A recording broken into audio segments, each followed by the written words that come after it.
Hi guys, so don't forget, if you're new to the channel, don't forget to subscribe. And whether you're a new viewer or an existing viewer, don't forget to hit that bell to be notified of when we have new videos up, and also hit that like button. So in this week's video, we're going to take a look at the Scangrip Sikkens UV Primer kit that PMP Supply sent me out to do a few tests with. Now, they sent me out to have a bit of a play with it, do some tests with it, and sort of give a bit of feedback on it and give my thoughts on it. We weren't specifically asked to review this, but I have to say I really enjoyed using this last couple of weeks, so I thought I'd do a review for you guys. For me, UV technology is something that I've been looking at to bring into my shop a little bit, especially on the primer side, just to speed up the smaller jobs like bumper corners and little repairs, or even up to medium repairs really. But up until now, I think really the UV primer kits and the kits that have been out there have been not really affordable to the masses in the paint shops, with some kits I've seen ranging from anything from £1,000 to you know talking like the £4,000 mark, whereas this kit at £499 has a complete starter kit that comes with the actual lamp, which is a cordless lamp with charger. It's got a built-in display on the back, which I'll show you in a minute, and you get the primer with it, you get the glasses with it, so you've got everything really pretty much to start you off. I think for a price of £499, that's sort of accessible to most paint shops really. So let's take the kit in question. So this is the box that the actual light comes in. Now in the box you've got the full instruction manual for the light, you've got the set of glasses, and you've got the charger and everything. On the box itself you've got all the specs of the lamp, of distances and times and stuff like that, and all the ratings and everything about the lamp as well. The lamp itself is a really good, sturdy, robust unit. Looks a lot better than some that I've seen out there.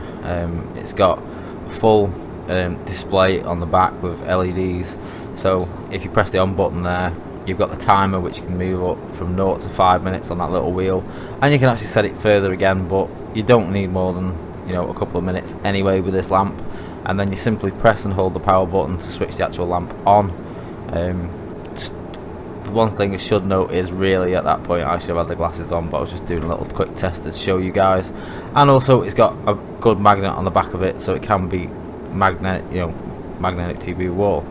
You've got the safety glasses, which are paramount obviously.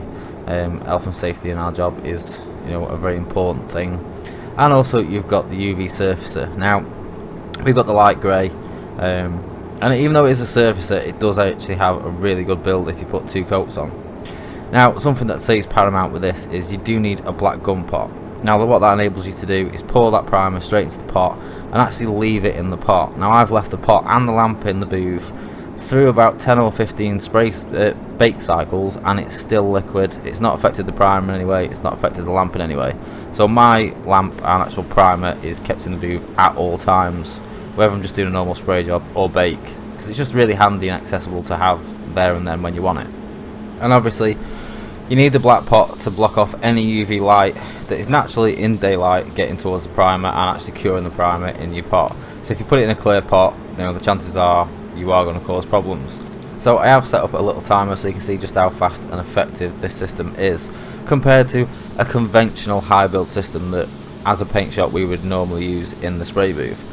So I'm just using my Bell Area, which has got a 1.3 tip. I'm not going really heavy for this, I'm just going for a sort of one light wet coat at this stage. I don't want to get too carried away and put too much build on, because even though it looks slightly transparent, and even though it doesn't look like you're putting it much on, it has actually got quite a good build to it, and it is actually quite blockable. So it's good to note that I've started this timer from the point that we've actually put this primer on. Now I've switched the lamp on because it's a little bit of a bigger area. I'm going to set the lamp for 2 minutes. Now on a small spot repair you can cure a sort of spot repair or a small size repair in 60 seconds. Now you don't want to be too close to the lamp, but you want to be around about 10 to 12 centimeters, it says on the box, away, and then obviously you need to move that across the whole area to make sure that you get uniform drying and make sure all that's dry. Hence why I've set it at 2 minutes, because I'm moving it around. It means that roughly everything then will have a full 60 seconds cure through time with the UV on it. And if you watch closely you can literally see this stuff drying before your eyes. It is quite crackers. Now I'm a sort of guy who quite likes my technology anyway, and I've sort of looked at these as, you know, it was one of them. It was either going to be quite gimmicky and quite fun to have in the shop to start off with, and you know, it'd be something that, you know, we'd probably use for a week, and then it'd be one of them sort of gimmicky things that again then get put on the shelf. But I have to say, I've kept picking this up and picking this up and picking this up, because there are a lot of advantages to it. Obviously there are some cons as well, but there are pros to it and there are cons to it, but we'll get into those shortly after we get a little bit further into the video, and I'll talk a bit more about them. Because for me, I want to compare this to our conventional high build system, you know, where I've got a mixed paint, I've then got to put a couple of coats on and allow for flash off times, I've then got to run a bake cycle, I've then got to wash my gun out, and I've got to deal with pots and strainers and gun wash, and once the bake cycle's finished I've got to let the car cool. Now once this is finished, in a few seconds, the one thing with UV is it puts zero heat into your panel. Literally there is no heat in the panel, so once you finish curing this with a UV lamp, you can go straight on and start sanding it instantly. It's not like when we've baked primer, and then we're going to have to leave the booth for probably, I don't know, maybe 10 minutes to come back to down to room temperature before we could actually start blocking anything. This, as soon as it's gone off, and as you can see there, 2 minutes and 45 seconds since we started spraying, we're done. I can now start sanding that repair, which for me, on a job like this makes this job, literally I had it repaired, primed, sanded, prepped, painted, and I was turning the bake cycle on within an hour and 20 minutes of starting this whole job. It's quite crackers how quickly you can turn a small to medium repair around with this system. So a little daft sort of tip for you guys out there. You can see me applying the guide coat, but I'm actually using a polish applicator rather than the guide coat applicator, because I find that they get in the gaps a lot better, and they give a lot better coverage for guide coat as well. So there's just a bit of a weird tip that I use in my shop. So as you can see, straight away I'm going on this now with the P240 on the block. I'm just going to give this repair a little block out. Now one thing to note is I finish this repair in the usual way that I would finish any repair in my shop, which is with a P180. Now I have run trials with this, and one thing that I have got asked a lot about with this system is it going to die back up with the bake or anything like that, or is it going to shrink with the bake or anything? You have to remember that nothing to do with UV involves heat, so it's cured through UV light, it's not cured through heat. So I've actually done a repair on a test panel that we have kicking around at the shop,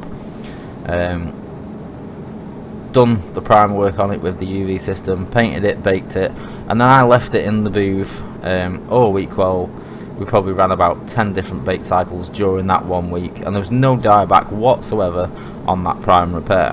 So longevity, I see that as being good, because if I can run sort of 10 to 15 bake cycles and that repair hasn't died back in any way, shape or form, then outside in the everyday world I can see that repair lasting quite some time and without any issues.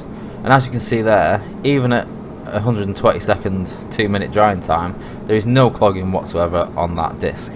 And also if you look at the panel there, you know, I mean, we're blocking this with a 240, which is quite harsh. We only put a light coat on, and as yet it's not even started to break through.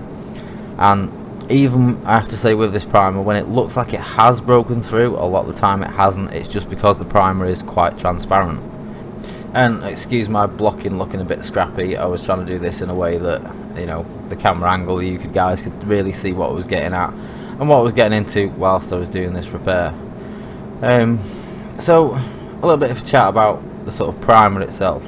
Now this UV surfacer, I think it's around £40 per 3/4 litre, which sounds expensive, I know, compared to what we use in our normal sort of high build primer price range, but you are only going to put one coat on this, or I mean on this particular quarter panel I had to put 2 coats on, but that's just because I missed a few pinholes and I wanted to cover them up with a bit of extra primer. But the little bit we did on the bumper corner shortly, it was literally 1 coat, 60 seconds with a lamp, and I was done. Now although that seems expensive, if you're just doing a small repair or a medium repair like this and you want to really speed it up and it's a quick simple job like this, then although the primer or the surfacer is expensive, you've got to think about the fact that usually I would be mixing some 2K high build up. I would have a paint cup that I'd be paying for. Yes, it's not very much, but we add all these things up. So we'd have the paint cup, then have the primer, the hardener. We'd then be getting into obviously the time that I'm mixing the paint, then coming into the booth, having the booth running, and then I'm going to be putting say 2 or 3 coats of high build on there, allowing a couple of minutes for flash off time in between. Then we're going to let the primer flash off. Then we're going to put a bake cycle on. I've then got to run a gun wash and clean all my gun out. I'm paying, you know, for waste disposal and that sort of thing. So when you add all them costs up together and you bring it down to the fact that, say, the average time to do all that's probably going to be about an hour, say an hour and 20 minutes by the time you've done all that, you've ran your bake cycle and it's cooled down to room temperature so you can actually start sanding it. You know, you have to realise that at this point we're still only I can't really see the timer from here, but we're probably like we're not even 10 minutes in and we've almost got this this done, ready to paint at this stage. You know, technically once I've finished doing this with the P500s and then just gone around the edges with the P800 and just give it a quick rough over, then this whole repair would be done. I can start 1000 disking that panel to paint it and we wouldn't even be 10 minutes in. So, you know, kind of like, although the UV surfacer is expensive, you've got to account for all that time and material wastage and all that sort of stuff that you haven't got. And if in particular you haven't got a black gun pot, which I didn't, I actually 2K gloss blacked one of my old Bel Area pots for this because I've got a couple of spare pots for it. But even if I didn't do that, I could have poured it in the pot and I could have literally just tipped it straight back out and back into the tin. It's not like 2K where you're going to mix it and whatever you mix is going to go to waste. So this is literally now just finishing up around the edges of this. Now at this stage really I'd be at the point where I could rip this off at 8 minutes 30 seconds and start 1000 disking that panel up and we'd be good to go. Unfortunately I did miss a couple of pinholes, so I'm going to go over that again, and I have left the footage in for you guys so you can see that I haven't sort of messed around with the timings on the clock or anything like that. But at 8 minutes 30 seconds that is primed, fully cured, you know, guide coated, blocked, guide coated, sanded, and that would have been ready to go. And to be quite honest, it depends how picky you are with your repair work. You don't have to prime over this 1K stopper, you can paint directly over it, but personally I prefer to prime back over it, so I did actually do this panel again at the rear. And if you follow this video through right till the end, then you will actually see the finished pictures of this car baked in the booth. So that's after a bake cycle and cooling down, so you can see the kind of, you know, the quality of where the repair was. There's no issues with anything dying back or shrinking back or anything like that after the bake cycle at all. So I've just put that 1K stopper in the rear arch where them few pinholes were. So now I'm going to move on to the little bumper scuff on the front corner. Now little bumper scuffs like this, all that a repair that size in the back, to me this is absolutely ideal for this sort of size job.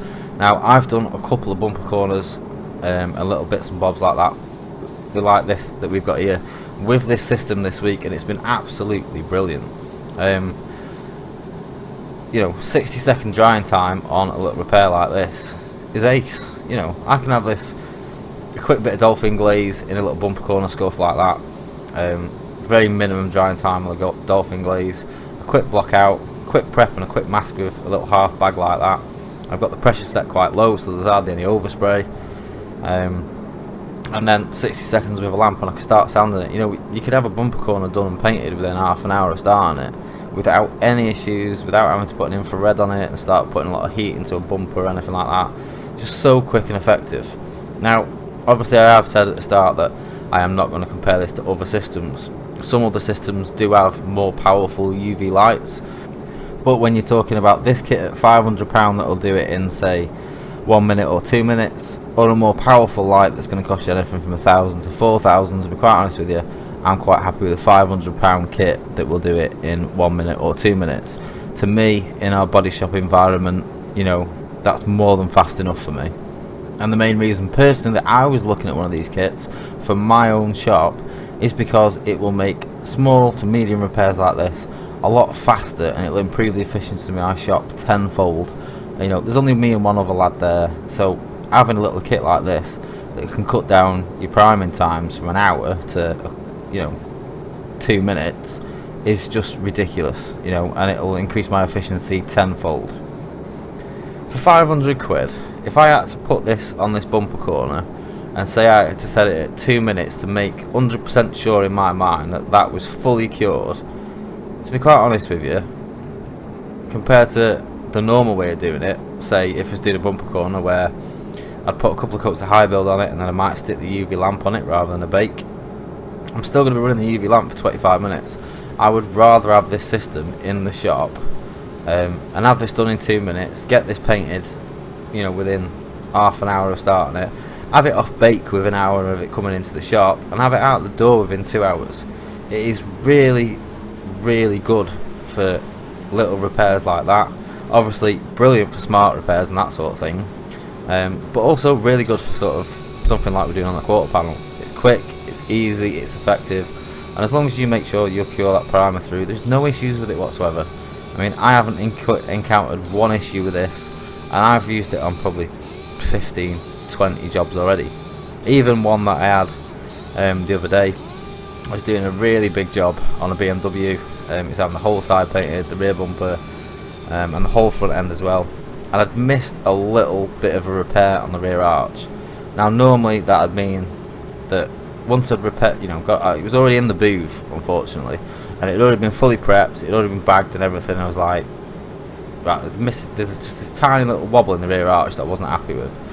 So normally that would mean after sort of bagging the car out and high building it, you know, repair it, high build it, all that sort of thing.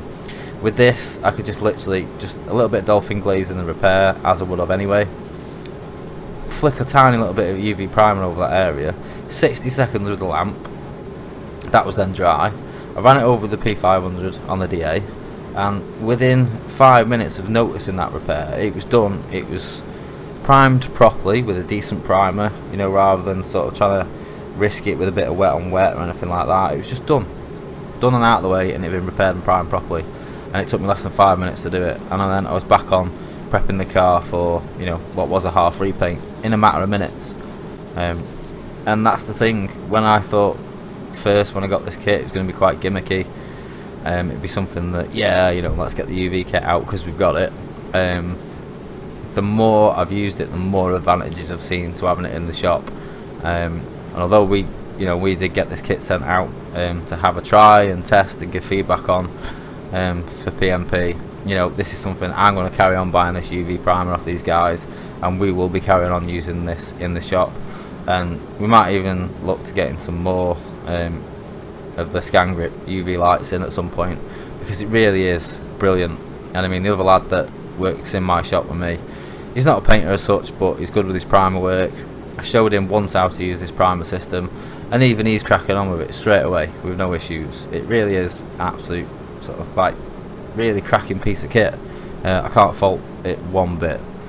And as you can see there, you know, I'm just giving this now a soft pad with a P800 just around the edges, and then 1000 disc up that corner or 1000 amp pad that corner, and straight away then you're ready to paint. There's no hassle, there's no messing around.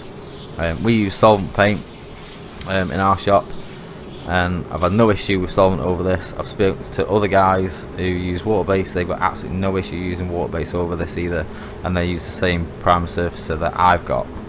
So we spoke a lot about the pros of the system. The only sort of downside to the system is because the primer is so expensive, it's not the sort of stuff that you'd want to do a whole bumper with or the whole side of a car with or anything like that. And to be quite honest with you, that's the only downside that I can really see to this system. If I account, you know, my costs as a business into doing a repair this size with UV or a repair this size with high build and a bake cycle, and obviously a cup and a strainer and gum wash and waste and everything else, there's no way that this is going to cost me any more money. And, you know, labour wise, my labour's gone down to almost zero on my primer work on small to medium repairs like this. Anything bigger, I still will pick up my 2k high build, and obviously I'll have to go through the whole bake cycle and all that sort of stuff. But as this technology has come down a lot over the years, so have the primer surfaces, and to be quite honest, in the future I can probably see, you know, the sort of cost on the surfaces and that coming down again. So, you know, maybe in the future, you know, you are going to be able to look at sort of doing large repairs with it as well, and it being more economical for that. But that's the only downside that I could really see, is that obviously something that was really large wouldn't really be very economical to do with it. But for small stuff like bumper corners, etc., an arch repair like this, smart repairs, all that sort of stuff, I mean, it's absolutely ideal. And you know, it is something that I think we've had it now about 2 weeks, and I keep picking it up. I have done 2K high build work as well on the large stuff, but for anything that's this sort of size, it cuts my time down so much. I mean, the clock's running at about 17.5 minutes at the moment. You know, by the time my booth's got to 60 degrees and it's baked high build for 30 minutes, you're talking, that's a 40-minute cycle with a 10-minute drying time. So you're talking almost an hour by the time you've actually switched the booth on bake, it's heated up to 60, it's stayed there for 30 minutes, and then it's come off bake cycle and cooled down to room temperature. You're looking at, say, 60 minutes. We're not even at 20 minutes. The front corner's already done and prepped. This back corner would have already been done and prepped if it wasn't for them few little pinholes. And like I say, this is just me being picky, putting an extra coat of this UV over this rear repair to make sure that that 1K stopper is sealed up, and just to make sure that everything's bang on. And as far as the cost of the primer being quite high, or seeming quite high, you got to remember, we're not putting 3 or 4 coats on this. We're not putting 3 or 4 really thick coats on this either. We're just putting 1 light wet coat on it, really. I found that pretty much to be more than enough, unless it's been, you know, not a great repair, and then I'll put 1 coat down, I'll lamp that through, and then I'll put another coat over the top, and then I'll block through 2 coats. It does dry quite hard as well. It's not, you know, sort of soft like, or soft to sand like your normal high build. It is quite a good solid primer, so it gives you a really nice base to sand against and block out. It's just generally a great system. There's not anything that I've found over the last few weeks that I can knock about the system. And as you see there, you know, I mean, we're probably at 20 minutes now, possibly. No, we're still just under 20 minutes, and that's the second time that I've, you know, done that repair, and we've 1K stoppered it, and we've blocked the 1K stopper out. And now all I need to do literally is a quick buzz over now with a P500, and we're going to be then 1000 disking that corner and prepping that panel then for paint. So, you know, within 20 minutes I'm going to be putting paint on this car and switching the bake cycle on. It is that quick, it is that effective, it's really good stuff. And I have been asked over a few of the sort of social media channels that we use, like on Instagram and on our Facebook page, to try and do sort of a few more in-depth videos about panel prep, or maybe another few sort of videos of repairs, start to finish and that sort of thing. So I'm going to try and get maybe a couple of little jobs into another few little video series like we did previously, because it is a little bit easier now to do a bit of filming, and I'm a bit more filming focused on what you guys are asking for now. I am in my own shop. It gives me that chance to film a lot more often as well. Even this last few weeks I've filmed days and days and days worth of footage on numerous amounts of jobs, so I've already got an absolute bank full of footage for you guys that we'll be putting up over the next few weeks, and we're going to try and keep just that sort of 1 video per week, and upload at the weekend, you know, so when you guys are at home chilling out, if you want to sit down and watch it, then, you know, you can sit there on your Sunday evening and chill out and stick a bit of YouTube on and just watch another painter doing a review, or just doing his thing for you know, half an hour or 10 minutes, or however long we make the video for. I have also been asked about doing a little video on my shop, maybe a little walk around video and that sort of thing. I must have got a few last bits and pieces sorted out in the shop. I'll do a little walk around video for you guys. I just haven't had a chance yet because we're just absolutely really busy at the minute, 6 days a week. getting through jobs and getting through repair jobs. So as soon as we get a little bit more time, I will also do a little bit of a walk around video, show you some of the kit we've got, show you what some of the spray guns we're using and that sort of thing, and then you guys can get a bit of an idea of, you know, a bit more of what we're using, a bit more of what we're about. So that pretty much wraps it up for this video, guys. The video does carry on for another minute or two, but I'm going to leave you with a bit of music to follow the video out with, and I've put a few pictures at the end, the process on this car, and also another job that we did with this UV primer kit as well, so you can just see the sort of sizes, from small sizes to larger sizes, that I've been doing with it. And I have to say, I can recommend this as a good product. Like I say, I'm using this in my own shop on customers' cars with no issues with it whatsoever, on any of the jobs we've done or any of the tests that I've run, either trying to test it to get it to fail. I haven't been able to find anything. As long as it's dried properly, and as long as you follow the simple steps and the simple rules as far as the UV primer system goes, then you should have no issues whatsoever. So I hope you've enjoyed this review, guys, and I'll see you again next weekend for the next video. Right, bye for now.